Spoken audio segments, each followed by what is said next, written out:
అందరికీ శుభ సాయంత్రం. నా పేరు నారప్శెట్టి లక్ష్మీ ప్రణవి లాలిత్య నాయుడు. నేను 5వ తరగతి చదువుతున్నాను. ముందుగా అందరికీ తెలుగు భాష దినోత్సవపు శుభాకాంక్షలు. నేను ఈరోజు చెప్పబోయేది తెలుగు భాష యొక్క ప్రాముఖ్యత గురించి చెప్పదలుచుకున్నాను. తెలుగు భాష మూలం ద్రావిడ భాష. తెలుగు భాషను మనం వాడుకలో ఉన్నది. ఏ రాష్ట్రాల్లో అనగా ఆంధ్రప్రదేశ్ మరియు తెలంగాణ రాష్ట్రాల్లో తెలుగు వాడుతున్నాం.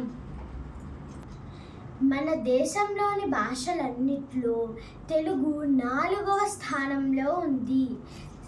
మన శ్రీకృష్ణదేవరాయలు ఏమన్నారంటే, దేశ భాషలందు తెలుగు లెస్స అని అన్నారు. అంటే దేశంలోని భాషలన్నిట్లో తెలుగు భాష అనేది చాలా ముఖ్యమైనది అని అన్నారు. ముఖ్యమైనది మరియు గొప్పది అని అన్నారు. ఎందుకు? ఎందరో పండితులు, రచయితలు, కవులు ఎన్నో తెలుగు పద్యాలు, నీతివాక్యాలు, కథలు, గ్రంథాలు అంటే రామాయణం, మహాభారతం వంటి గ్రంథాలను రాశారు.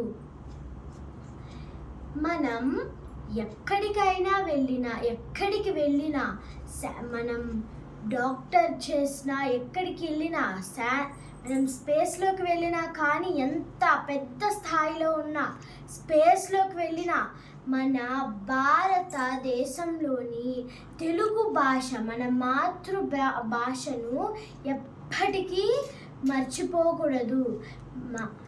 మన తెలుగు భాష ఎంతో అపురూపమైనది. చివరిగా నేనేం చెప్పబోతున్నానంటే, నేను తెలుగు బిడ్డగా నేను పుట్టినందుకు ఎంతో గర్విస్తున్నాను. జై తెలుగు తల్లి.